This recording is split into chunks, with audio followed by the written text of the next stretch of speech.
আসসালামু আলাইকুম, SF take চ্যানেলের পক্ষ থেকে শফিক বলছি। আজকের এই ভিডিওতে আপনাদের দেখাবো অ্যান্ড্রয়েড ফোনের জন্য বর্তমানে সবচেয়ে বেস্ট স্ক্রিন রেকর্ডের অ্যাপ কোনটি এবং এটি কীভাবে ব্যবহার করতে হয়। সাধারণভাবে অ্যান্ড্রয়েড ফোনে স্ক্রিন রেকর্ড করার জন্য যে কোনো একটি অ্যাপ হলেই চলে, বাট আমরা যারা ইউটিউবের জন্য টিউটোরিয়াল ভিডিও তৈরি করি তাদের জন্য সবচাইতে বেস্ট স্ক্রিন রেকর্ডিং অ্যাপসের প্রয়োজন হয়। কারণ হচ্ছে টিউটোরিয়াল ভিডিও তৈরির সময় আপনি কখন কোথায় টাচ করছেন সেটি দেখার জন্য ব্রাশ টুলসের প্রয়োজন হয়, যার ফলে আপনার দর্শক বন্ধুরা খুব সহজেই আপনার ভিডিওটি বুঝতে পারেন যে আপনি কখন কোথায় টাচ করেছেন। কিন্তু এখন বর্তমানে যে স্ক্রিন রেকর্ডিং অ্যাপসগুলো রয়েছে সেগুলোর অনেকগুলোতেই এই ব্রাশ টুলসটি থাকে না।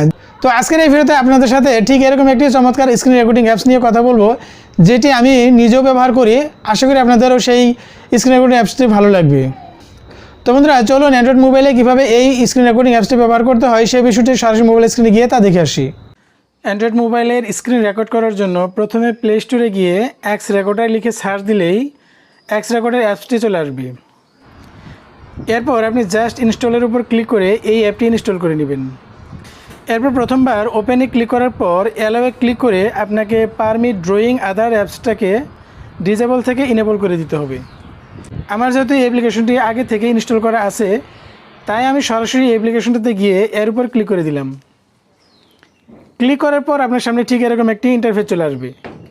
এরপর এখানে নিচে যে সেটিং অপশনটি দেখতে পাচ্ছেন এর উপর ক্লিক করে দিবেন। তো সেটিংসে ক্লিক করার পর এই অ্যাপসের চমৎকার ফিচারগুলো আপনার সামনে চলে আসবে। তো চলুন তাহলে এই অ্যাপসের মাধ্যমে স্ক্রিন রেকর্ড করার আগে কোন কোন সেটিংগুলো করে নিতে হবে সেগুলো জেনে নেওয়া যাক। তো এখানে প্রথমে দেখতে পাচ্ছেন রেকর্ড অডিও নামে একটি অপশন রয়েছে, যার মাধ্যমে আপনি স্ক্রিন রেকর্ড করার সময় অডিও রেকর্ড করতে পারবেন। আর আপনি যদি মাইক্রোফোন ব্যবহার করেন, অর্থাৎ আপনি যদি স্ক্রিন রেকর্ড করার সময় এক্সট্রা মাইক্রোফোন ব্যবহার করেন, তাহলে মাইক্রোফোনে ক্লিক করে অ্যালাওয়ে ক্লিক করে দিবেন। তো এরপর এখানে রেজুলেশনে ক্লিক করে এখান থেকে ভিডিও রেজুলেশন সিলেক্ট করে দিতে পারবেন। তো এখানে সর্বোচ্চ 1080 পিক্সেল এবং সর্বনিম্ন 240 পিক্সেল সিলেক্ট করে দিতে পারবেন। তবে এখান থেকে আমি 720 সিলেক্ট করে দিচ্ছি। তবে আপনার ফোনের উপর ডিপেন্ড করে আপনি এখান থেকে যে কোনো একটি পিক্সেল সিলেক্ট করে দিবেন এবং আপনি কী ধরনের ভিডিও রেকর্ড করতে চান সেরকম একটি পিক্সেল সিলেক্ট করে দিবেন।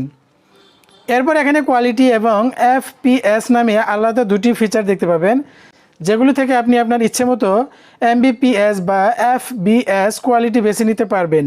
তবে এখান থেকে আপনি যদি হাই কোয়ালিটি সিলেক্ট করেন তাহলে অল্প সময়ের ভিডিও কিন্তু অনেক সাইজে অনেকটা বড় হয়ে যাবে, তাই এগুলো পরিবর্তন না করে অটো সিলেক্ট দিয়ে রাখবেন। তো এরপর রয়েছে ওরিয়েন্টেশন, তো এটাকে আসলে পরিবর্তন করার কোনো প্রয়োজন নেই।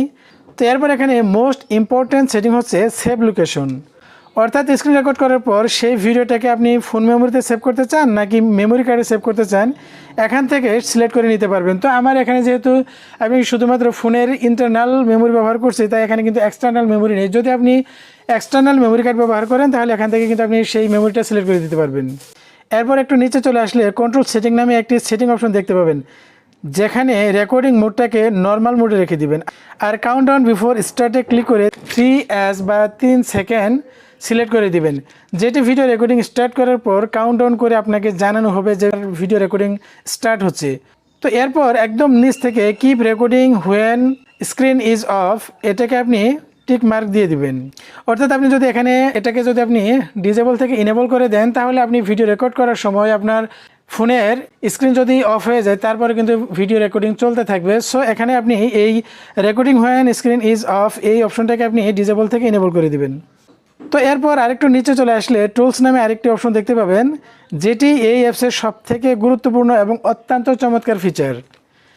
এর প্রথমে রয়েছে স্ক্রিনশট, এটাকে ইনেবল করার সাথে সাথে একটি ক্যামেরা অপশন চলে আসবে। দেখতে পাচ্ছেন যে এখানে কিন্তু বাম পাশে ক্যামেরা অপশন চলে এসেছে, যার মাধ্যমে আপনি স্ক্রিনশট নিতে পারবেন। এরপর স্ক্রিন রেকর্ড করার সময় যদি আপনি সেলফি ক্যামেরার ভিডিও রেকর্ড করতে চান তাহলে এখানে এটাকে আপনি ইনেবল করে দিবেন।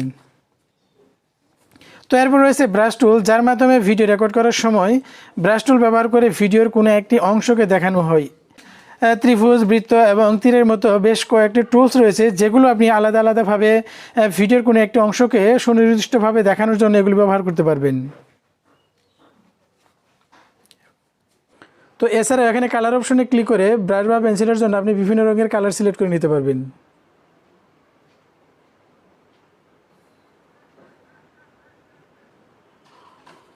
এবং এখানে আপনি এর মাধ্যমে আপনার ব্রাশের যে সাইজ রয়েছে এটাকে আপনি চিকন বা মোটা করে নিতে পারবেন আপনার ইচ্ছা মতো।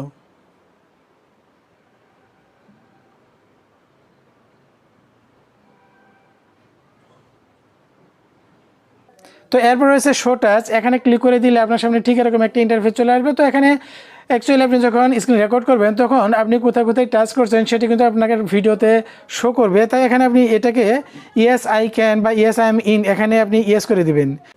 তো আশা করি এখন থেকে এক্স রেকর্ডের মাধ্যমে আপনিও অনেক ভালো ভালো টিউটোরিয়াল ভিডিও তৈরি করতে পারবেন। ভিডিওটি ভালো লাগলে অবশ্যই একটা লাইক দিন এবং শেয়ার করে আপনার বন্ধুদেরকেও এই বেস্ট স্ক্রিন রেকর্ডিং অ্যাপসটি সম্পর্কে জানার সুযোগ করে দেবেন। এই ভিডিও সম্পর্কে যদি আপনার কোনো মন্তব্য থাকে তাহলে অবশ্যই কমেন্ট বক্সে কমেন্ট করে জানাবেন। তো ভালো থাকবেন সবাই, দেখা হবে অন্য কোনো ভিডিওতে অন্য কোনো সময়। আসসালামু আলাইকুম।